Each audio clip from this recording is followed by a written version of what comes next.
9월의 아침입니다. 예배하는 우리들에게 주님께서 은혜와 평강 내려주시기를 바랍니다. 오늘은 누가복음 18장 1절에서 8절입니다. 원한을 풀어주소서, 원한을 풀어주소서라는 제목으로 말씀 전합니다. 함께 읽은 말씀은 소위 불의한 재판장의 비유라고 불리는 예수님의 말씀입니다. 어떤 도시에 불의한 재판관이 있었습니다. 그는 하나님을 두려워하지 않는다고 성경에 기록되어 있고 사람도 무시하는 그런 사람이라고 했습니다. 또 그 도시에는 한 과부가 있었는데 그 여자는 누군가에게 원한을 가지고 있었어요. 그래서 이 과부는 재판장을 찾아가서 자신의 그 원한을 풀어달라 계속해서 요청을 합니다. 하지만 이 재판장은 말 그대로 불의한 재판장이었기 때문에, 사람을 무시하는 사람이었기 때문에 이 여자가 자꾸 찾아와도 그것을 계속 뿌리치고 거절하고 무시합니다. 하지만 과부는 멈추지 않습니다. 청혼을 그치지 않아요. 밤낮 없이 재판장을 찾아가고 또 찾아갑니다. 번거롭게 합니다. 귀찮게 합니다. 그래서 이제는 이 재판장이 괴로울 지경이 됐다라고 성경은 말해요. 5절 후반부죠. 나를 괴롭게 하리라. 이것의 본래 원어의 뜻은 때려서 멍들게 하다라고 하는 뜻을 가지고 있습니다. 자꾸 지금 과부가 재판장을 찾아가는 겁니다. 그리고 때려서 멍들게 하는 거예요. 자꾸 찾아가서 때리고 멍들게 하고 또 찾아가서 때리고 멍들게 하고. 혹시 여러분 권투, 복싱 스포츠 아시죠? 스트레이트 훅 말고 계속 잽 하시는 거 알죠? 계속 잽, 계속 번거롭게 하는 거예요. 그래서 재판장을 괴롭게 하는 그런 모습을 좀 상상해 볼 수 있기를 바랍니다. 그래서 결국 이 재판장이 어떻게 합니까? 어쩔 수 없이 과부의 원한을 지금 풀어주게 됐습니다. 이 이야기를 한 후에 주님이 이렇게 말씀하죠. 하물며 하나님께서 그 밤낮 부르짖는 택한 자들의 원한을 풀어주지 아니하시겠느냐? 그들에게 오래 참으시겠느냐? 이렇게 오늘 이야기는 마무리가 됩니다. 오늘 이야기에서 먼저 눈에 많이 띄는 그런 동일하게 반복되는 단어가 있는데 그것은 원한이라고 하는 단어예요. 오늘 1절부터 8절까지 무려 4번이나 이 단어가 사용이 됐습니다. 원한이라고 하는 단어의 사전적 의미를 아십니까? 억울하고 원통한 일이 생겨서 응어리진 마음, 이런 뜻을 가지고 있습니다. 문제가 생겼는데 그게 원통한 일인 거예요. 그게 억울한 문제인 겁니다. 내가 잘못한 거 없는데 자꾸 나에게 손해가 되고 피해가 되는 그런 일들이 자꾸 생기는 거죠. 그래서 너무 괴로워서 나는 그것을 해결할 수는 없고 그 속에서 시커먼 응어리 같은 게 막 생길 지경이다. 이게 바로 원한의 정식적인 정확한 표현입니다. 여러분, 이러한 원한은 보통 어떤 사람들이 갖는 걸까요? 문제를 자신의 힘으로 해결할 수 없는 사람이겠죠. 약한 사람. 억울한 것은 언제나 약자의 몫이기 마련입니다. 이런 사람이 할 수 있는 게 뭐죠? 이것을 해결할 수 있는 힘 있는 사람들에게 구하는 것밖에 없어요. 간청하는 일밖에 없습니다. 구하지 않으면 문제를 해결할 수 있는 방법이 없기 때문에 그러는 것이죠. 여러분, 여기서 우리는 먼저 기도에 대한 아주 중요한 원리 한 가지를 발견하게 되는데요. 여러분, 원한이 있는 자, 다시 말해서 힘이 없고 억울한 자가 기도를 한다라고 하는 사실이에요. 기도는 누가 하느냐? 억울한 사람이 하는 거예요. 기도는 힘이 없는 사람이 하는 것입니다. 기도는 원한이 있는 사람만 할 수 있는 거예요. 이게 기도의 시작입니다. 도무지 나 혼자의 힘으로는 이 문제를 해결할 수 없는 사람, 어디 의존할 것 하나 없는 사람이 하나님을 찾아요. 전도를 하다 보면 이렇게 말하는 사람들이 있습니다. 아예 뭘 예수를 믿으라 하냐, 뭐 나약한 사람이나 믿는 거지. 기독교를, 예수 믿는 사람들을 폄하하기 위해서 이제 그런 얘기를 하는 건데요. 여러분, 그들의 말이 그런데 사실은 옳은 이야기입니다. 우리는 연약하기 때문에 하나님을 믿는 거예요. 우리는 도움이 필요하기 때문에 하나님께 기도하는 것입니다. 기도라고 하는 것은 아무것도 없는 인간이 모든 것을 가진 하나님께 아뢰는 것을 말합니다. 그러므로 오늘 우리는 이 본문의 과부와 같은 그리스도인이 되어야 합니다. 나의 연약함을 절절히 아는 사람, 나의 부족함을, 나의 무능함을 고백할 수 있는 그런 사람, 억울한 사람, 힘없는 사람, 내 힘으로 어쩌지 못해서 답답한 사람, 온통한 우리가 되어야 합니다. 그래야 기도하기 때문에 그렇죠. 왜 사람들이 기도하지 않을까요? 아직 내 안에 내 힘이 남아있기 때문에 그렇습니다. 아직 덜 억울하기 때문에 기도를 안 하는 거예요. 아직 덜 답답하기 때문에 기도하지 않는 것입니다. 진짜 배고픈 사람, 진짜 아무것도 가지지 않은 사람은요, 구걸을 해요. 구걸하다가 안 되면 훔치기라도 합니다. 진짜 갈급하면 체면이 어디 있습니까? 여러분, 안 믿는 사람도 진짜 급하면 기도를 하더라고요. 안 믿는 사람도 기도한다니까요. 그러나 자기 힘이 있는 성도는 교회를 다녀도 기도를 하지 않아요. 웨스트민스터 제98문, 기도란 무엇입니까? 기도는 하나님께 우리가 바라는 것들을 올려드리는 것입니다.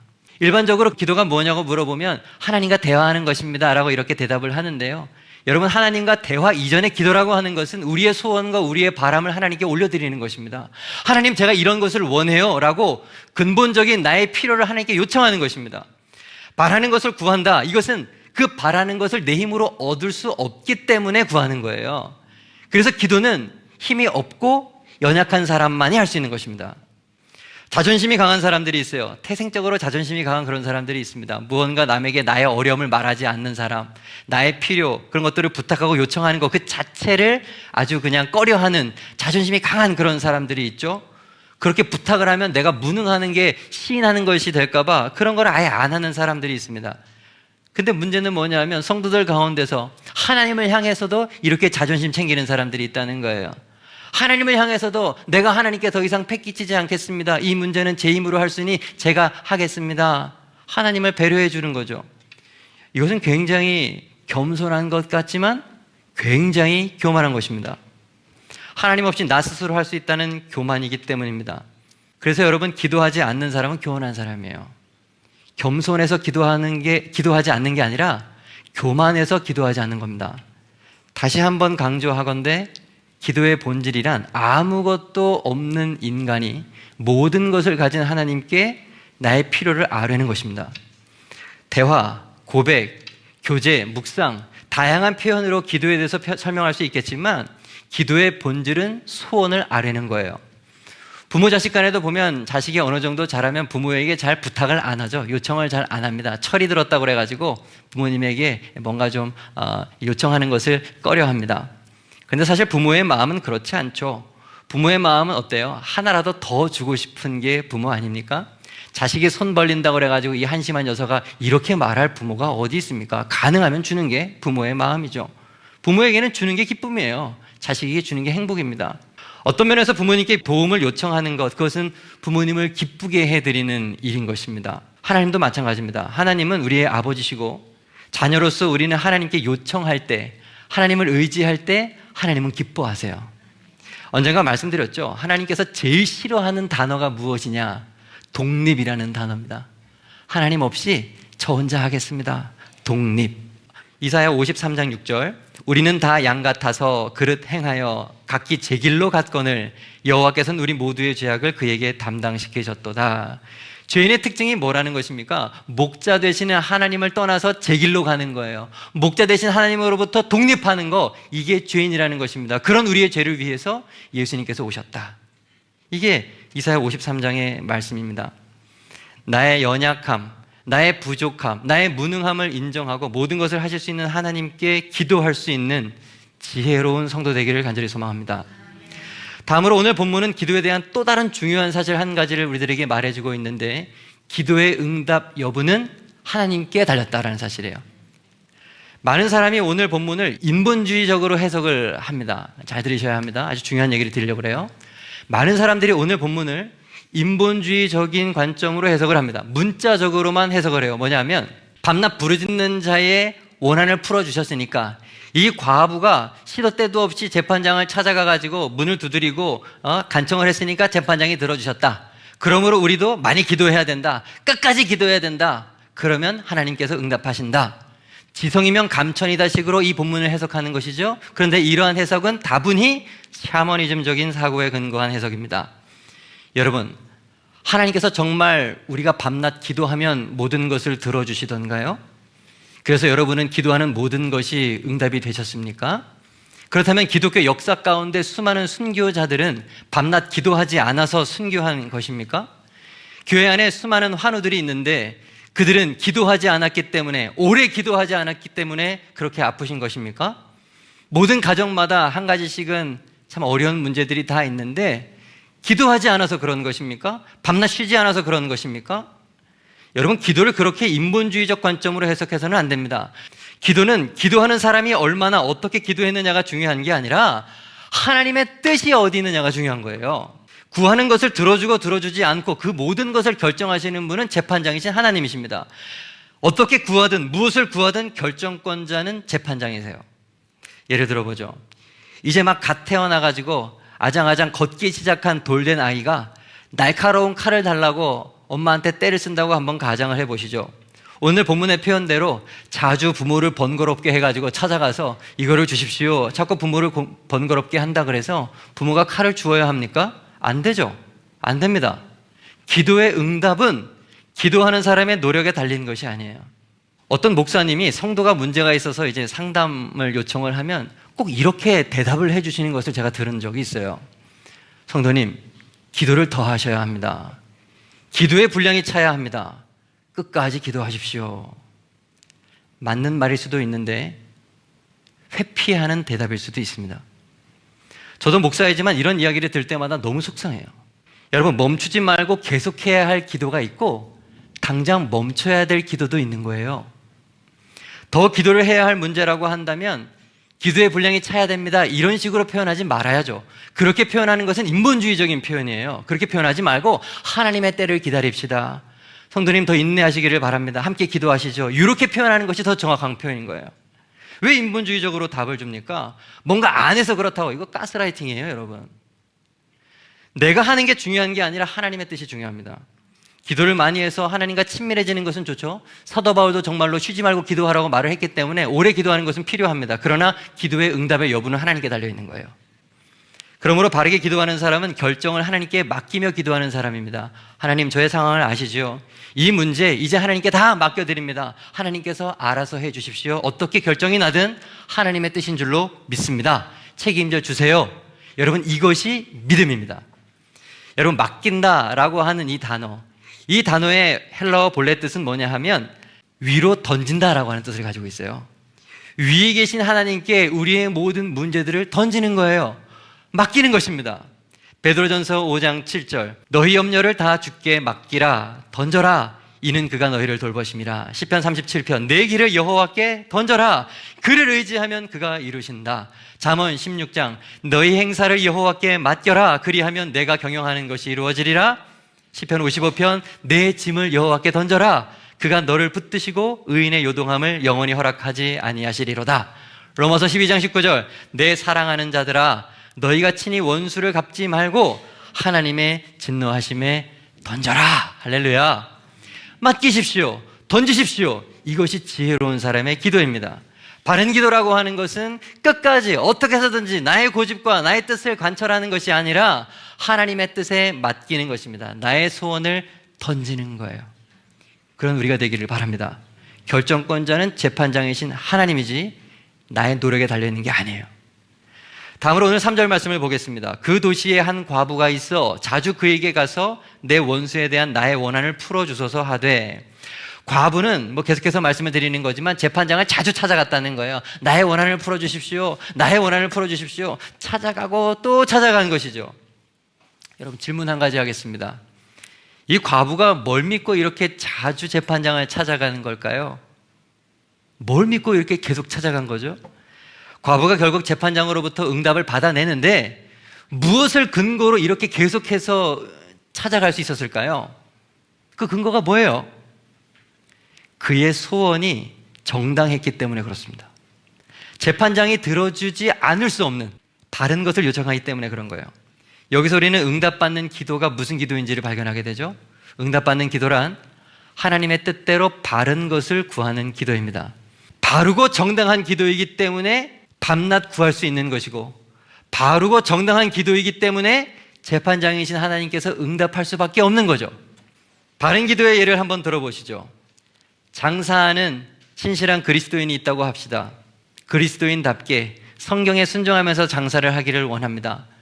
너무 과하게 이윤을 남기지 않으려고 정직하게 장사를 하는 거죠. 그런데 옆에 가게를 이렇게 보니까 그 사람은 막 그냥 이윤을 이만큼씩 남기고 거짓말도 하고 사람 막 속여가면서 많이 버는 것 같아요. 막 속상하죠.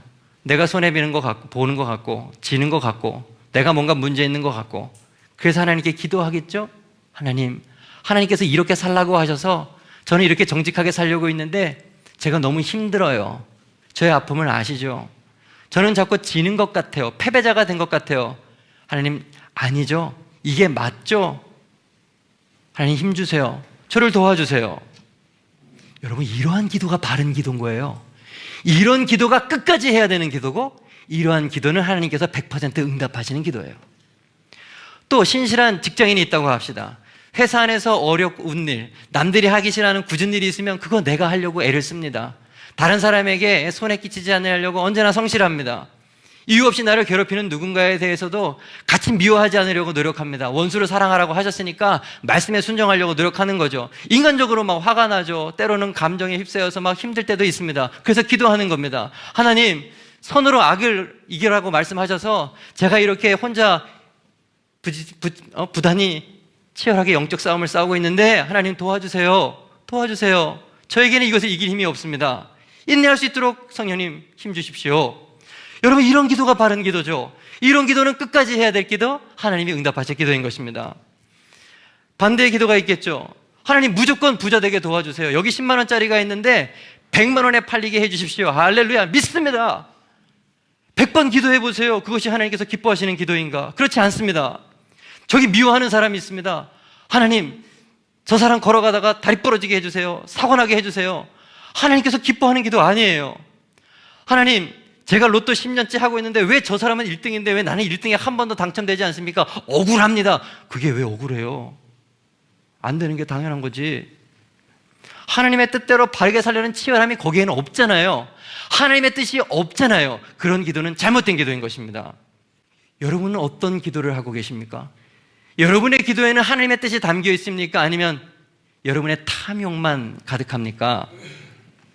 예수님의 기도를 생각해 봅니다. 십자가 죽음을 앞대 두고 겟세마네 동산에서 주님 기도하셨잖아요. 아빠, 아버지여, 아버지께는 모든 것이 가능하오니 이 잔을, 이 십자가를 내게서 옮기시옵소서. 그러나 나의 원대로 마시고 아버지의 원대로 하옵소서. 예수님은 아버지 되시는 하나님의 뜻에 자신의 의지를 바꾸셨어요. 하나님께서 십자가 지시는 걸 원하시니 제가 지겠습니다라고 하는 결단이 나를 바꾸는 기도인 것입니다. 여러분, 우리가 믿는 하나님은 우리의 필요를 나보다 더 잘 아시는 분이세요. 우리의 기도에 하나님의 뜻이 온전히 담겨져 있다면 언제든지 하나님은 그것을 응답하시는 하나님이시라니까요. 하나님은 밤낮 부르짖는 우리의 원한을 풀어주시는 분이십니다. 바른 기도 드리는 우리가 될 수 있기를 간절히 바랍니다. 마지막으로 한 가지만 더 말씀드리겠습니다. 오늘 8절 마지막 구절이죠. 내가 너희에게 이르노니 속히 그 원한을 풀어주시리라. 그러나 인자가 올 때 세상에서 믿음을 보겠느냐 하시니라. 주님께서 응답을 해주시는데 속히 응답해 주신다고 말씀하시면서 그 속히가 언제인지를 가르쳐 주시는데 바로 인자가 올 때다라고 말을 하십니다. 여러분, 이 땅의 모든 성도가 하나님께 기도를 하잖아요. 그 모든 기도의 궁극적인 응답은 언제 있느냐? 예수님께서 재림하실 때 있는 거예요. 주님이 오시면 이 땅의 모든 부조리, 이 땅의 모든 죄악들, 억울함들, 슬픔들, 그 모든 것이 다 해결이 됩니다. 그 모든 문제는 다 사라지고 새 하늘과 새 땅이 임하게 됩니다. 그러므로 우리는 오늘 기도할 때 조급하게 기도해서는 안 되겠죠? 나의 기대만 생각하고 하나님 당장 응답해 주세요. 아니요. 내 기도가 내 때 응답되지 않아도 하나님의 선하신 때에 응답될 것을 믿는 믿음으로 인내를 가지고 기도해야 되는 것입니다. 언젠가 다 이루어지지 않아도 예수님께서 재림하실 그 이후에 영원한 하나님의 나라에서는 그 모든 뜻이 이루어진다. 이 믿음을 가지고 오늘 기도해야 되는 줄로 믿습니다. 그러므로 오늘 설교의 결론은 1절일 겁니다. 예수께서 그들에게 항상 기도하고 낙심하지 말아야 할 것을 비유로 말씀하셨다. 기도가 정당하다면 낙심하지 말고 기도하는 우리 모두가 되기를 바랍니다. 우리에게는 믿음의 기도가 필요한 것입니다. 주님께서 그러셨잖아요. 내가 그때에, 그 마지막 때에 이렇게 기도하는 사람을 내가 보겠느냐. 끝까지 믿음 잃지 않고 기도하는 사람이 그때 있을까? 하나님께서 그렇게 염려하시면서 하시는 말씀이죠. 우리 모두 흔들리지 않고 바른 기도로 끝까지 주님께 온전한 기도를 올려드리는 성숙한 신앙인이 될 수 있기를 간절히 소망합니다. 오늘 말씀 정리합니다. 원한을 풀어주소서. 첫째, 원한이 있는 자, 다시 말해서 힘이 없고 억울한 자만이 기도합니다. 여러분은 기도하는 사람입니까? 두 번째, 기도의 응답 여부는 하나님께 달려있는 것이지 나의 노력은 그것이 중요한 게 아니에요. 세 번째, 응답받는 기도는 하나님의 뜻대로 바른 것을 구하는 기도입니다. 정당한 기도가 끝까지 기도를 할 수가 있고, 그런 기도는 언제나 응답받는 기도예요. 마지막 네 번째, 궁극적인 기도의 응답은 주님의 재림 때에 있습니다. 그 마지막 날을 소망하며 오늘을 승리하는 모두가 되기를 바랍니다. 기도하겠습니다.